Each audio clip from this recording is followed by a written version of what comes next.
अस्सलाम वालेकुम।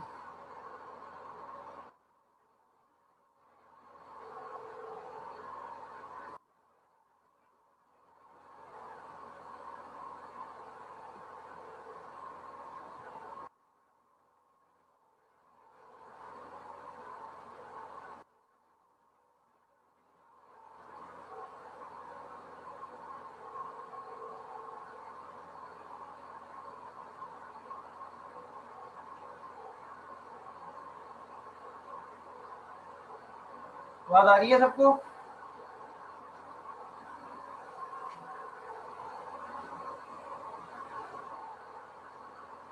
पता नहीं क्या है। मैंने मैसेज कर दिया था फौरन एलएमएस से के 10 मिनट में ज्वाइन कर लें। कभी ऐसा हो ना तो फेसबुक पे जाके देख लिया करें, मैं फेसबुक पे अपडेट कर दूंगा। सही, फेसबुक पे देख लिया करें तो फिर मैं वहाँ अपडेट कर दूंगा। कभी ऐसा कोई प्रॉब्लम हो जाए, अभी मैं ज्वाइन कर रहा हूँ तो हो ही नहीं रहा था। खैर, कुछ लोग और आ जाए तो फिर स्टार्ट करते हैं।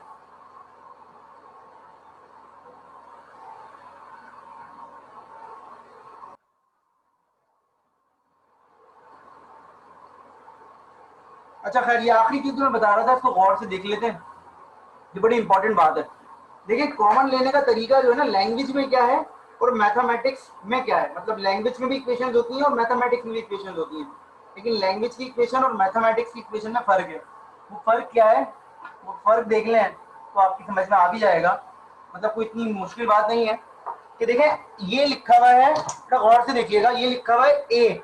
इन दोनों में ए का मतलब बी से पहले है, तो मैं ऐसे नहीं लिख सकता। ये मुझे अलाउ नहीं है, ये सही है। क्यों? क्योंकि दोनों में ए जो है वो लेफ्ट हैंड साइड पे लिखा हुआ है। Is it clear? Is it clear?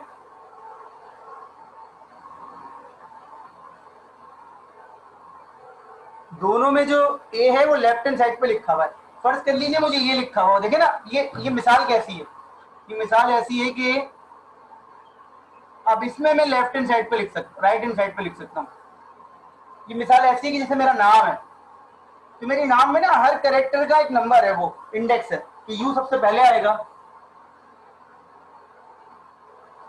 You language मतलब बेटा रेगुलर एक्सप्रेशन। यू सबसे पहले आएगा, फिर एस आएगा, फिर एम आएगा, फिर ए आएगा, फिर एन आएगा। अब आप बोले सर एस, अब आप इसमें से यू कॉमन लेके यहाँ लिख दें। फर्स्ट करें आपने बोला सर मैंने यू कॉमन लिया है, यहाँ लिख दूँ, तो ये लैंग्वेज में सही नहीं है बात। मतलब जो हम पढ़ रहे हैं डेफिनेटली उसमें सही नहीं है ये बात, चाहे वो रेगुलर एक्सप्रेशन हो लैंग्वेज के लिए, चाहे वो कोई और सी चीज हो। Is it clear to all of you?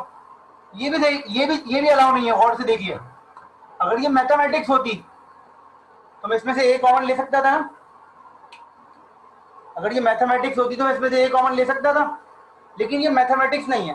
तो एक में ए पहले आ रहा है, एक में बाद में आ रहा है, तो इसमें से कुछ कॉमन नहीं आ सकता। Are you getting my point? इसमें से कुछ भी कॉमन नहीं आ सकता। Is it clear to all of you? ये चार पांच चीजें जो मैंने बताई हैं, छोटी छोटी भी चीजें हैं, कोई मसला नहीं है, ठीक है। अब जरूरी नहीं, अब एक और आखिरी चीज समझ लें। एक आखिरी चीज है जो कि बतानी बहुत जरूरी है। फर्ज कर लीजिए कि मैं, मेरे पास ये एक्सप्रेशन लिखी हुई है, a b plus a b c. अब देखें इसमें से कॉमन क्या आ रहा है, ए बी, और दोनों में लेफ्ट हैंड साइड से आ रहा है। तो अगर रेगुलर एक्सप्रेशन में कोई चीज कॉमन आती है और वो पूरी चीज कॉमन आ जाती है, तो उस जगह पे एप्सिलॉन बचता है। क्या बचता है? एप्सिलॉन। पोजीशन मैटर करती है। इसके अलावा अगर कोई पूरी प्रोडक्ट कॉमन आ जाए तो वहां पर एप्सिलॉन बचता है। मैथमेटिक्स में वन बचता है, यहाँ पर क्या बचता है? एप्सिलॉन बचता है। Is it clear to all of you? ठीक है, मैथमेटिक्स होती है तो वन बचता है, लेकिन यहाँ पर वन नहीं बचेगा, यहाँ क्या बचेगा? एप्सिलॉन बचेगा। तो अब एक आखिरी सवाल कर रहे हैं जो कि सिंपल सा है। वो सवाल क्या है? वो सवाल है no two a's and no two b's can come together. वो मैं अभी बताता हूँ आपको, ठीक है। तो हम लोग रेगुलर एक्सप्रेशन का ही लास्ट क्वेश्चन कर रहे हैं, उसके बाद हम पढ़ेंगे एनएफए, एप्सिलॉन एनएफए जो होता है।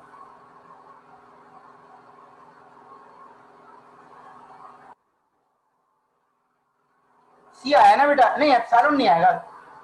देखिए, कुछ कॉमन लेते हैं ना वक्त, कुछ कॉमन लेते हैं तो जो बचती है वो चीज लिखते हैं, लेकिन अगर सब कॉमन आ जाए तो वहां पर एप्सिलॉन आएगा। सही है? अगर सब कुछ कॉमन आ जाए तो वहां पर क्या आएगा? एप्सिलॉन आएगा। Is it clear? आगे बढ़ते हैं। एक आखिरी सवाल करवा रहा हूं मैं आपको।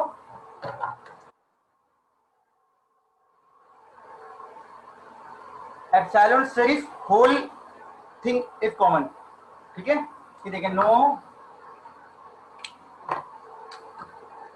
To a's and no two b's can come together. हमारी सबसे अच्छी प्रैक्टिस क्या होती है, कोई भी सवाल सॉल्व करने से पहले हम क्या करते हैं, कोई भी क्वेश्चन सॉल्व करने से पहले हम क्या करते हैं सर,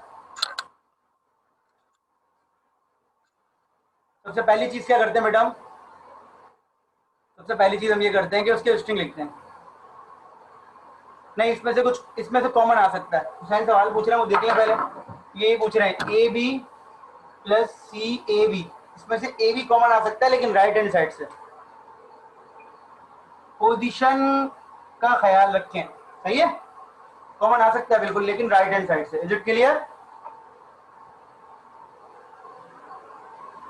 ये आगे बढ़ते हैं। मुझे बताइए कि सबसे पहले हम क्या करते हैं, स्ट्रिंग लिखते हैं। तो जो स्ट्रिंग है हमारे, वो कौन कौन से हो सकते हैं। हमारा सबसे पहला टारगेट यही होता है कि हम अपनी लैंग्वेज में से कुछ स्ट्रिंग लिखने की कोशिश करते हैं ताकि हम प्रॉब्लम से बच सकें। तो सबसे छोटा स्ट्रिंग क्या है इसके अंदर, एप्सिलॉन। फिर क्या आ सकता है इसमें, ए। फिर क्या आ सकता है, बी। देखिए, क्वेश्चन करने का तरीका होता है। तरीका क्या होता है कि आपने सबसे छोटा स्ट्रिंग लिख लिया, अब आप आते हैं, आप बोलते हैं सर देखें ये कंडीशन फुलफिल हो रही होगी, इट माइट बी पॉसिबल कि मेरे पास कुछ इस तरह की बात हो कि स्टार्ट एंड, और ये कंडीशन फुलफिल हो रही है। मतलब क्या है, स्टार्ट हो रहा हो ए से और एंड भी ए पे हो रहा हो, ये कंडीशन फुलफिल हो रही है। मेरी बात समझने की कोशिश कीजिएगा, स्टार्ट हो रहा हो ए से और एंड भी ए से हो रहा हो, और ये कंडीशन फुलफिल हो रही है। ऐसे स्ट्रिंग जो ए से स्टार्ट होगी, ए पे एंड हो रहे हो और ये कंडीशन फुलफिल कर रहे हो, वो कौन कौन से होंगे? ऐसे स्ट्रिंग जो ए से स्टार्ट होके ए पे एंड हो रहे हो और कंडीशन फुलफिल कर रहे हो। ऐसे स्ट्रिंग जो ए से स्टार्ट होके ए पे एंड हो रहे हो और कंडीशन भी फुलफिल कर रहे हो, वो कौन से स्ट्रिंग होंगे? शाबाश। जो मैं बात कह रहा हूं, बार बार रिपीट कर रहा हूं, ऐसे स्ट्रिंग जो ए से स्टार्ट होके ए पे एंड हो रहे हो और कंडीशन भी फुलफिल कर रहे हो।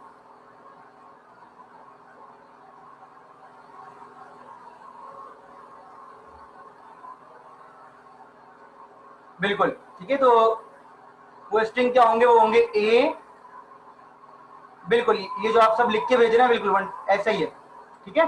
तो मैं आपको बता रहा हूं फर्दर आगे। तो मैं स्ट्रिंग यहां लिख देता हूं।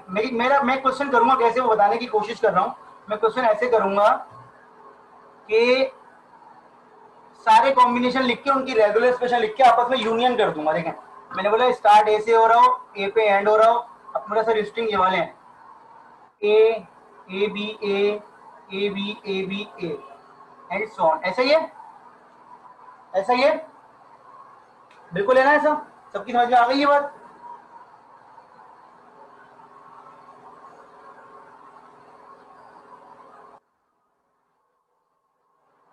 तो अब अगर मैं आपसे बोलूं कि सब कुछ भूल के आप इसकी रेगुलर एक्सप्रेशन लिख दीजिए, जो आपने अभी लैंग्वेज लिखी है, सब कुछ भूल जाए सवाल को, सिर्फ इसकी रेगुलर एक्सप्रेशन लिख दीजिए, सिर्फ इसकी रेगुलर एक्सप्रेशन लिख दीजिए।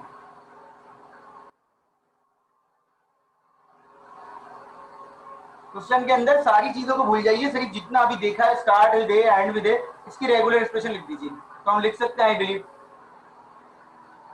क्या है, ये देखें, क्या ये रेगुलर एक्सप्रेशन सही है? सबके अंदर शुरू में क्या आ रहा है, ए आ रहा है, और फिर क्या चीज रिपीट हो रही है, बी ए। क्या ये रेगुलर एक्सप्रेशन सही है? नहीं, और मैंने जो लिखा उसको देखें जरिए आप, क्या इस रेगुलर एक्सप्रेशन से सारे कॉम्बिनेशन नहीं बन सकते?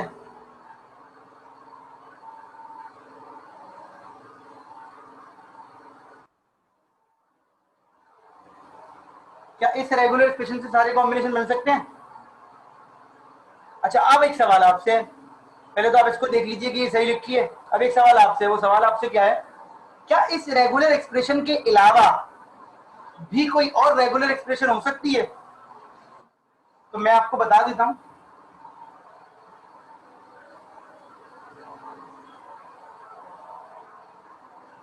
क्या ये रेगुलर एक्सप्रेशन आपकी रिक्वायरमेंट को फुलफिल करेगी? क्या क्या ये रेगुलर एक्सप्रेशन आपकी रिक्वायरमेंट को फुलफिल करेगी? कर सकती है ना। अब आपका सवाल ये होना चाहिए कि सर दो अलग अलग क्यों लिखी हैं। तो देखें, एक में ना बी ए पे क्लोजर है और एक में ए बी पे क्लोजर है। तो वो इसका रीजन क्या है, वो कॉमन वाली बात याद होगी आपको।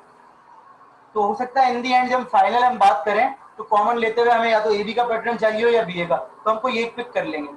सही है। तो मैं हर किसी की दो रेगुलर एक्सप्रेशन लिखने की कोशिश करूंगा। आ जाए दूसरे स्ट्रिंग क्या हो सकते हैं सर, जो ए से स्टार्ट हो रहे हो बी पे एंड हो रहे हो, तो वो क्या होंगे, वो ये होंगे sir a B A B A b and so on. अब अगर आपसे पूछा जाए इसकी regular expression in the form of a b, तो आप बोलेंगे सर ये है इसकी रेगुलर एक्सप्रेशन। सही है, सही है। A B A B A B A b, ऐसा ही है ना। और अगर आपसे पूछा जाए इसकी एक और रेगुलर एक्सप्रेशन बताइए in the form of B A, तो वो लिख सकते हैं आप।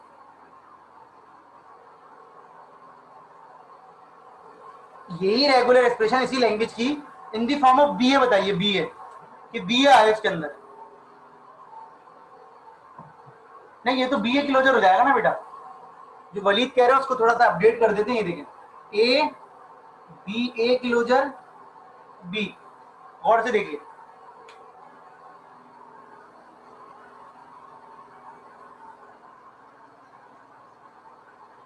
देन बी को पहले कर दो, ए को बाद में कर दो, ठीक है। मैं फिर रिपीट कर रहा हूं, और किसी ने मेरी बात ना सुनी हो, कि मैं दोनों तरह से लिखने की कोशिश कर रहा हूं, बी ए से भी और ए बी से भी, ताकि जब मुझे आखिर में कॉमन लेना हो तो मुझे मेक श्योर कि मुझे कोई प्रॉब्लम ना हो। Is it clear to all of you?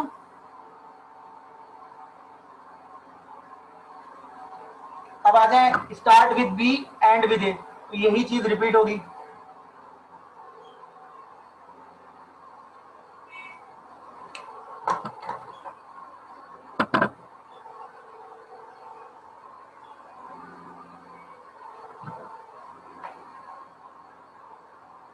अब आप इसकी रेगुलर एक्सप्रेशन लिख लीजिए अगर आपको समझ में आई है ये बात।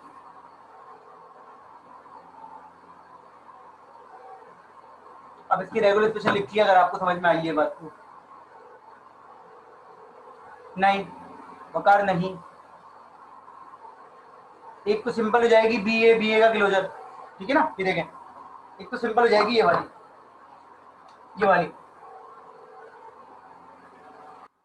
और एक हमें चाहिए किस फॉर्म में, एक हमें चाहिए किस फॉर्म में बेटा, एक हमें चाहिए ए बी की फॉर्म में। तो ये हो गया बी ए बी क्लोजर ए, सही है। ये हमने लिख दी। आई बिलीव कि समझ में आ गया होगा। ऐसा ही है। अब एक और, बी से स्टार्ट हो रहा हूँ बी पे एंड हो रहा हूँ, तो आप लोग सर ये भी यही है कि b b A b and so on. तो इसकी रेगुलर एक्सप्रेशन फर्स्ट वाले का रेप्लिका होगी। तो फर्स्ट वाले का रेप्लिका क्या है, बी ए बी क्लोजर या बी ए क्लोजर बी।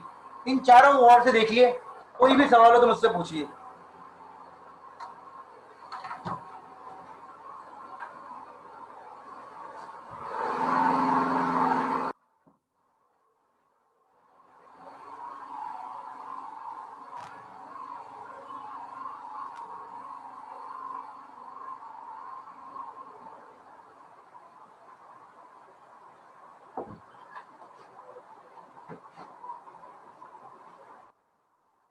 कोई क्वेश्चन है तो बताइए प्लीज,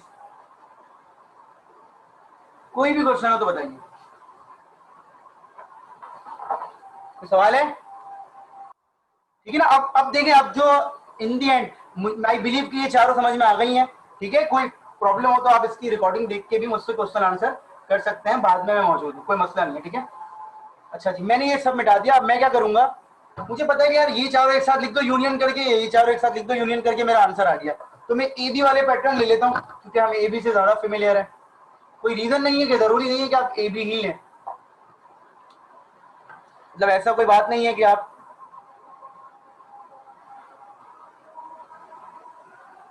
जी जी मैं व्हाट्सएप पे मौजूद हूँ।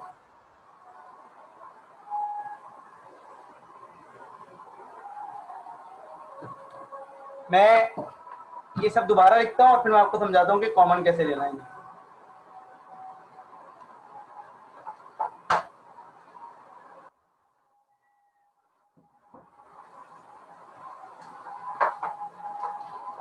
ये देखिएगा, मैं ये चारों एक साथ लिख रहा हूँ।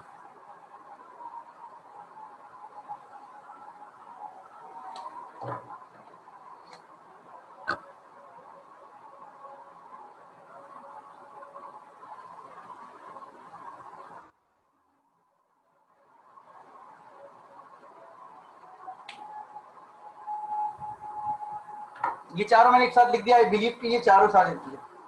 अब आपकी समझ में भी आ गया होगा। अब अगर हम आगे बात करें, क्या हम मजीद इसको सिंप्लीफाई कर सकते हैं?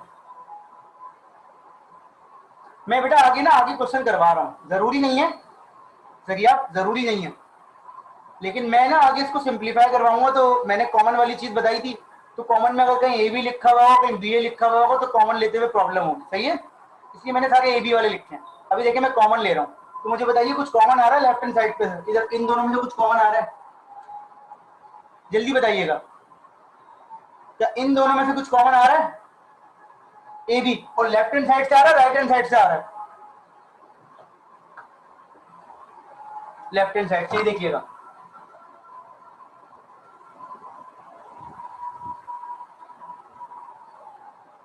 यहां से सिर्फ ए बचा और यहां से पूरा कॉमन आ गया, तो एप्सिलॉन। मैं समझता हूं कि इतना आपने पिक कर लिया होगा। ब्रैकेट से कोई कंसर्न नहीं है, मैं स्क्वायर ब्रैकेट लगाऊं राउंड ब्रैकेट, फिलहाल कोई मतलब नहीं है, सिर्फ मैं एक सिंपलिसिटी के लिए लगा रहा हूं। ठीक है, अब मुझे बताएं इनमें से कॉमन क्या आ रहा है?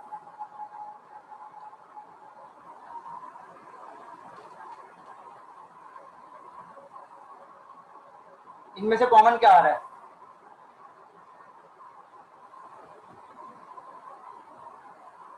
ले सकते हैं, लेकिन चारों के कॉमन में प्रॉब्लम है। कोई सेंटर में है, कोई राइट साइड पर है, कोई राइट साइड पर है, कोई लेफ्ट साइड पर है, ऐसा ही है ना, तो कॉमन तो नहीं आ सकता। अब मुझे बताएं इन दोनों में से कॉमन क्या आ रहा है?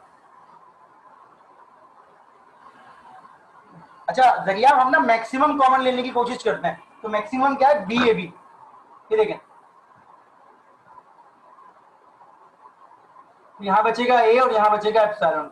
आई बिलीव कि ये इतना आप लोग ने समझ लिया होगा। ऐसा ही है, क्या मजीद सिंप्लीफाई कर सकते हैं? क्या मजीद सिंप्लीफाई हो सकता है? ये चीज पूरी कॉमन आ रही है, ये पूरी चीज कॉमन आ रही है दोनों में से। ऐसा ही है, राइट हैंड साइड से लेफ्ट हैंड साइड से? राइट बेटा, राइट, लेफ्ट ने राइट। ये देखें, ये बी के राइट पे लिखा हुआ है।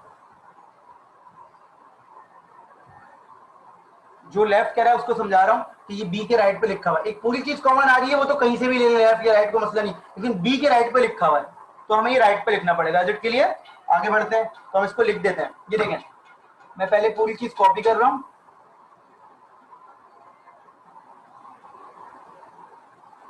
और अब यहाँ क्या बचा? ये देखिएगा, इसमें सिर्फ एप्सिलॉन बचा और इसमें क्या बचा? Plus b. ये आपकी फाइनल रेगुलर एक्सप्रेशन है, जो कि ये बताती है कि no two a's and no two b's can come together. अब हम वेरीफाई कर लेते हैं, ताकि हम इस क्वेश्चन को एंड करें वेरीफाई करके कि सर हमने सही काम भी किया या नहीं किया। तो सबसे पहले आते हैं, इससे क्या एप्सिलॉन बन सकता है फाइनल रेगुलर एक्सप्रेशन से? क्या इससे सिर्फ एप्सिलॉन बन सकता है? क्या इससे सिर्फ एप्सिलॉन बन सकता है? यहां से भी एप्सिलॉन ले लें, ये गड़बड़ हो गई। ठीक है, ये चीज है यहाँ,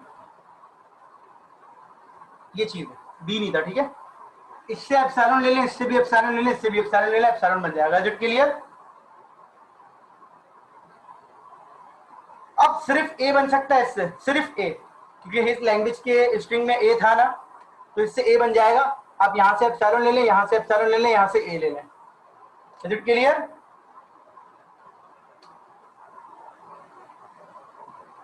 जी बेटा, सिर्फ बी बन सकता है इसमें, सिर्फ बी। तो आप यहां से बी ले लें, यहां से एप्सिलॉन ले लें, यहां से एप्सिलॉन ले लें, ये भी बन जाएगा। अब आ जाए चार तरह के जो कॉम्बिनेशन है। सबसे पहले आते हैं पहले कॉम्बिनेशन पे, होल स्ट्रिंग जो ए से स्टार्ट हो रहे हैं और ए पे एंड हो रहे हैं, तो यहां से आप एप्सिलॉन ले लें, ये आप बार बार पिक करते रहें और जब आपको आखिर में चाहिए हो तो यहां से ए ले लें, तो ए से स्टार्ट होकर ए पे एंड हो जाएगा। Is it clear?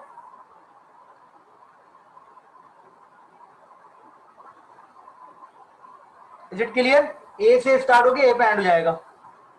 अब आ जाए वो स्ट्रिंग जो ए से स्टार्ट होकर बी पे एंड हो रहा हो, तो इसको भी पिक ना करें, इसको भी पिक ना करें, सिर्फ इसको पिक करते रहें बार बार। Is it clear? अब वो स्ट्रिंग जो बी से स्टार्ट हो रहे हो ए पे एंड हो रहा हो, सॉरी बी से स्टार्ट हो रहे हैं ए पे एंड हो रहा हो, तो यहां से बी पिक करें, यहां से ए पिक करें और यहां से बार बार पिक करते हैं, बी और ए एंड और स्टार्ट में हो गया। अब आ जाए बी वी, तो ये पिक करें और ये पिक करते रहें, इसको छोड़ दें, तो ये आपके सारे कॉम्बिनेशन इससे बन जाएंगे। कौन से वाले? स्टार्ट विद, मतलब no two a's and no two these can come together. तो आई बिलीव ये टॉपिक इतना समझ में आपके आ गया होगा। आ गया समझ में?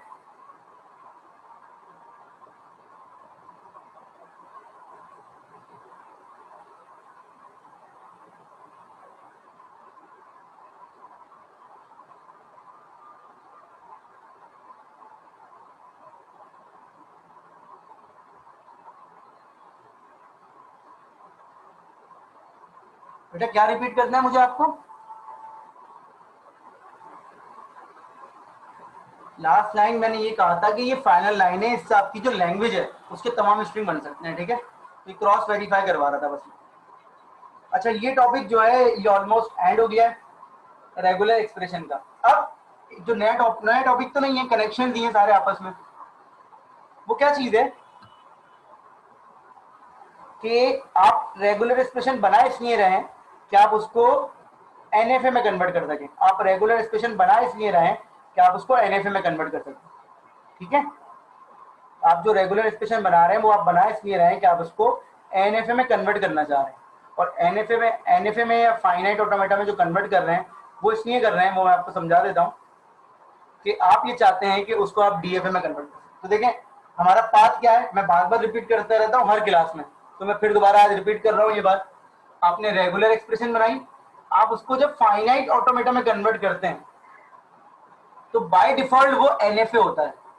क्या होता है वो? एनएफए होता है। तो इसलिए एनएफए को आपने किस में कन्वर्ट करना होता है? डीएफए में। जब आप रेगुलर एक्सप्रेशन को फाइनाइट ऑटोमेटा में कन्वर्ट करते हैं तो बाय डिफॉल्ट जो उसकी टाइप बनती है वो क्या बनती है? एनएफए। उसका रीजन क्या है वो मैं आपको अभी एक्सप्लेन कर रहा हूं। तो आप अगर बेस केसेस समझ लें, अगर आप बेस केसेस समझ लें तो आपको प्रॉब्लम नहीं होगी। अच्छा सर, तो आपका जो टॉपिक है वो क्या है? Regular expression to finite automata. Regular expression to finite automata. अच्छा मेरे पास अभी आया regular expression to finite automata. आप अगर बेस केसेस समझे ना, बेस केसेस का मतलब क्या होता है? जिनसे मिलके सारे केसेस बन रहे होते हैं। तो सबसे स्मॉल चीज ये है कि भाई अगर आपको एक रेगुलर एक्सप्रेशन दी जाए ए, तो उसका ऑटोमेटा ये होगा, ऐसा ही है। चलिए मैं ग्रीन यूज नहीं करूंगा मार्कर, ये बहुत लाइट है। अगर मैं आपको एक रेगुलर एक्सप्रेशन दूं ए, सिंपल ए, तो उसका ऑटोमेटा ये होगा, ऐसा ही है, ऐसा ही है ना? सिंपल। अब आप बोले सर ये एनएफए क्यों है? समझ गया एनएफए क्यों है? ये एनएफए इसलिए है सर कि सपोज करें हमें ये भी नहीं पता कि इस लैंग्वेज में बी भी आता है, लेकिन इस स्टेट पर ए की ट्रांजिशन नहीं हुई, ऐसा ही है। इस स्टेट पर ए की ट्रांजिशन नहीं हुई थी, इसीलिए मैं इसको क्या कह रहा हूं कि जब रेगुलर एक्सप्रेशन को आप फाइनाइट ऑटोमेटा में कन्वर्ट करते हैं तो बाय डिफॉल्ट जो टाइप बनती है वो बनती है एनएफए। ये बात याद रखिएगा, ठीक है? फर्ज कर लीजिए आपको ये एक्सप्रेशन दे दी जाए ए प्लस बी, तो इसका मतलब ये होता है या तो ए या तो बी, सही है ना? आप बेस केसेस समझ रहे हैं, आपने सिंगल ए का समझा, फिर आपने यूनियन का समझ लिया। अगर आपको ये दे दिया जाए ए बी, इसका मतलब ये है कि सर पहले ए आएगा फिर सर बी आएगा। क्लियर हो गई बात? ये बेस केसेस समझ लेंगे तो किसी भी रेगुलर एक्सप्रेशन को फाइनाइट ऑटोमेटा में कन्वर्ट करते हुए आपको प्रॉब्लम नहीं होगी। बेस केसेस अगर आप समझ लेंगे तो किसी भी रेगुलर एक्सप्रेशन को फाइनाइट ऑटोमेटा में कन्वर्ट करते हुए आपको प्रॉब्लम नहीं होगी। ये तीन है अभी और भी बता रहा हूं, ठीक है? अब एक सबसे इंपॉर्टेंट है जो कि आप बार बार देखते हैं, क्लोजर।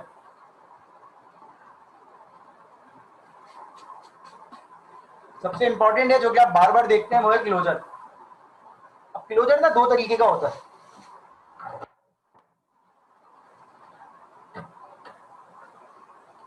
एक क्लोजर ये है जो सिंगल चीज पे लिखा हुआ है, वो ये ऐसे हो जाता है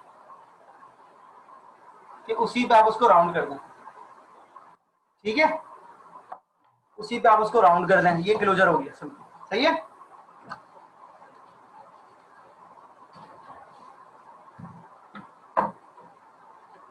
और एक क्लोजर वो होता है जो एक से ज्यादा चीजों पे लिखा होता है, इट मस्ट बी यूनियन। अब ये जो है ना, इसका मतलब क्या होता है, इसका मतलब होता है ए या बी का क्लोजर। तो हम यहीं पर ही रहेंगे,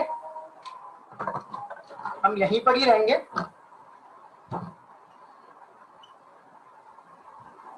लेकिन ए या बी में से कुछ भी आ सकता है। Is it clear? हम अपनी पोजीशन चेंज नहीं कर रहे, लेकिन एक क्लोजर होता है ये, ए के बाद बी एंड होल क्लोजर। इसका इसका मतलब क्या होता है, कोई बता सकता है? मतलब का मतलब है इसके स्ट्रिंग कौन कौन से हो सकते हैं?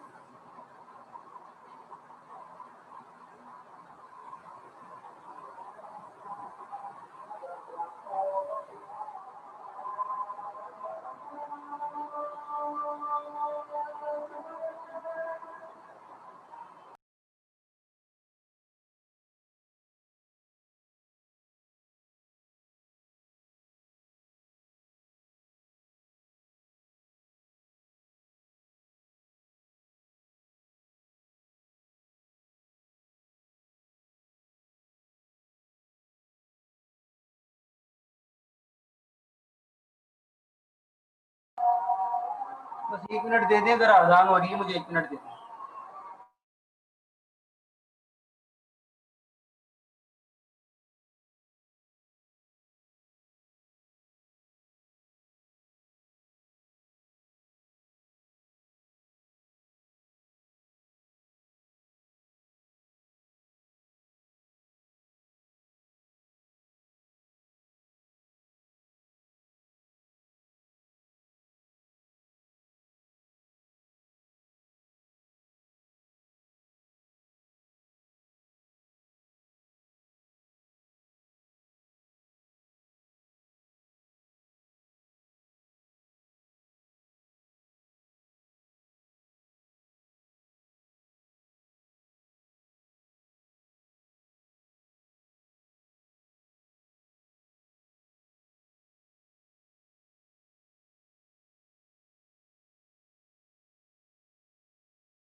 अच्छा बेटा, जो सेकंड लास्ट आंसर है मैमा का वो सही है, रोहाना वाले में ए कॉमा बी नहीं आएगा। इसका मतलब होता है ए बी का पैटर्न अपने आप को रिपीट करेगा, तो इसका मतलब होता है epsilon comma a b comma a B A b comma a B A B A b. बताने का मकसद क्या है कि जब भी ए आएगा उसके बाद बी आएगा तो एक्सेप्ट होगा। तो देखिए ये सिंगल स्टेटमेंट नहीं बनेगा, इसको गौर से देखिएगा। ए आया, फिर बी आया, तो ये इस तरीके से बनेगा। तो है तो क्लोजर, है तो क्लोजर ये, लेकिन ये एक साइकिल नेचर का है क्योंकि ये एक कॉन्फ्रेंटेशन पे है। तो जब भी यूनियन पे कोई क्लोजर होता है, यूनियन पे क्लोजर होता है, यूनियन पे, तो आप वहीं खड़े रहते हैं। लेकिन जब आपका कॉन्फ्रेंटेशन पे क्लोजर होता है तो आप आखिरी वाले कैरेक्टर पे वापस घूम के इनिशियल स्टेट पे आ जाते हैं। Are you getting my point? आप आखिरी वाले कैरेक्टर पे वापस घूम के कहा आ जाते हैं, इनिशियल स्टेट पे आ जाते हैं। Is it clear? मैं आपको एक दो एग्जाम्पल और बताता हूँ। ये देखें, ये देखिएगा, ये लिखा हुआ है a b plus c d. अब ये देखें, ये भी क्लोजर है यूनियन पे, लेकिन इसमें फर्क क्या है ये देखें। सबसे पहले आप करेंगे, अब बोलेंगे सर यहीं खड़ा हूं, ए और बी, सी और डी का अलग बनेगा। सही है, ये देखें, तो ऊपर वाला वो ए बी का क्लोजर है, ये नीचे वाला क्या है, सी डी का क्लोजर है। Is it clear? किसी भी रेगुलर एक्सप्रेशन को आप बड़े आराम से कन्वर्ट कर सकते हैं अगर आप ये बेसिक चीजें समझ लें। क्लियर?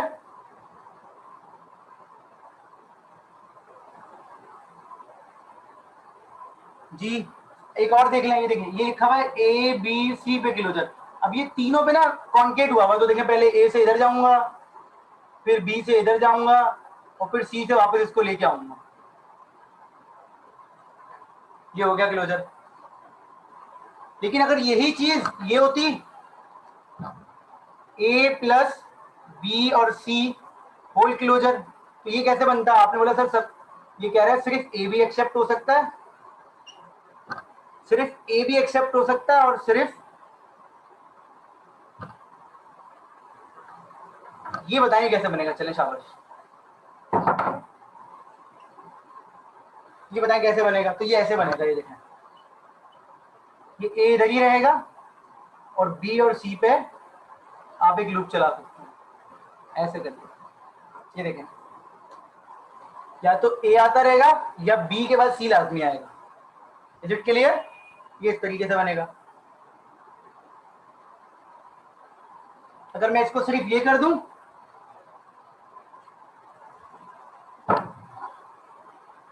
तो ये कह रहा है पहले सिर्फ ए आएगा, सिंगल लाजमी ए आएगा। अब देखें सिंगल सिर्फ ए आ रहा है तो सिंगल ए को आपने एक्सेप्ट करना है, उसके बाद बी और सी का पैटर्न अपने आप को रिपीट करता रहेगा। ये आपकी फाइनल स्टेट आएगी। क्यों? क्योंकि सिंगल ए एक्सेप्टेबल।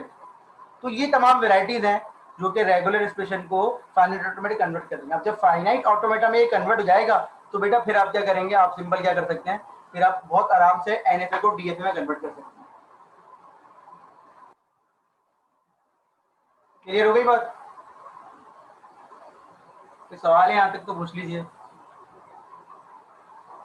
अब जो हमारा थोड़ा सा काम रहता है वो रहता है एप्सिलॉन एनएफए क्या होता है। एप्सिलॉन एनएफए क्या होता है वो मैं आपको समझाने की कोशिश करूंगा। 2-3 एग्जाम्पल हैं और उससे समझ में आ जाएगा। फिर भी कोई प्रॉब्लम होगी तो हम मौजूद हैं यहाँ पर। देखें एप्सिलॉन एनएफए की लॉजिक ये है कि आप दो स्टेट्स को आपस में कनेक्ट कर सकते हैं। ये जरूरी नहीं है कि वो स्टेट्स कौन सी हैं, आप दो स्टेट्स को आपस में कनेक्ट कर सकते हैं अगर आपको जरूरत पड़ रही है तो। पहली बात मैं क्या पढ़ रहा हूँ, एनएफए, और एनएफए में भी क्या पढ़ रहा हूँ, एप्सिलॉन एनएफए।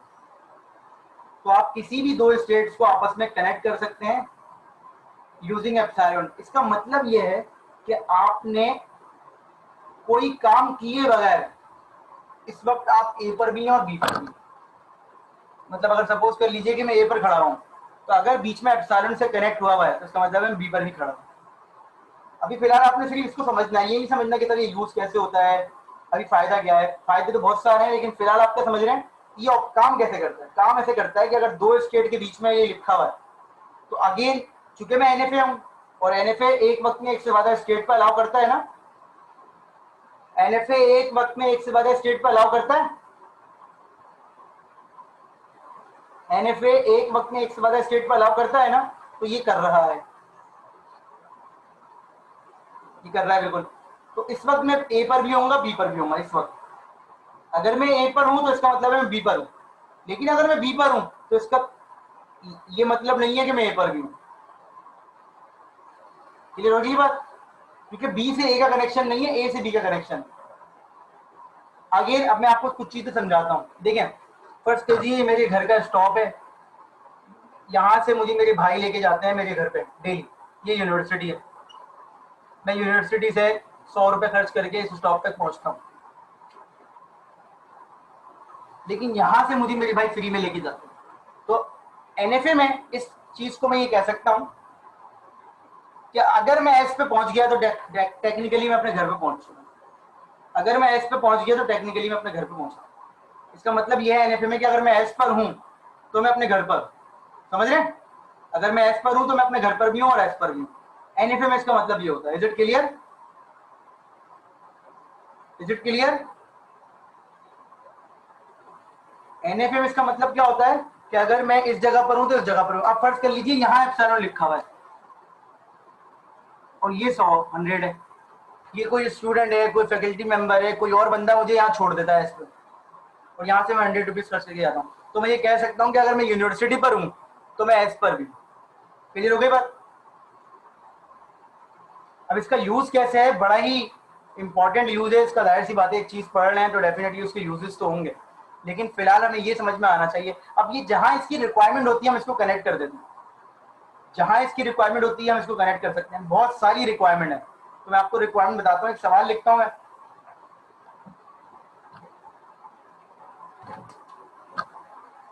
अच्छा हमारी लैंग्वेज में सिर्फ ए है,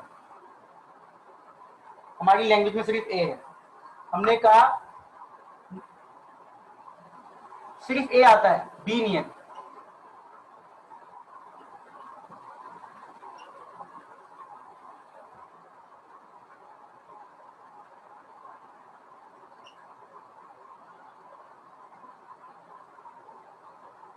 कह रहे हैं या तो स्ट्रिंग की लेंथ मल्टीपल ऑफ 2 हो या स्ट्रिंग की लेंथ मल्टीपल ऑफ 3 हो, सिर्फ ए आता है, सिर्फ ए। तो क्या मैं ये कह सकता हूं कि ये स्ट्रिंग इसके सही है?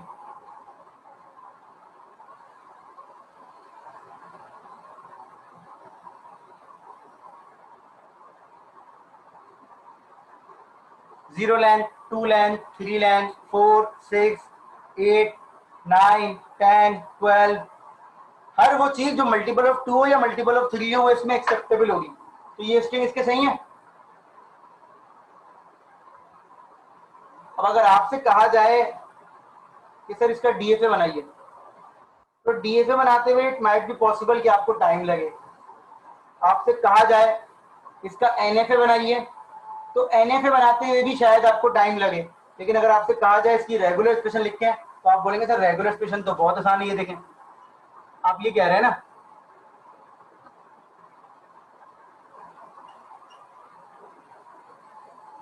यही कह रहे हैं ना आप, ये चीज कह रहे हैं आप।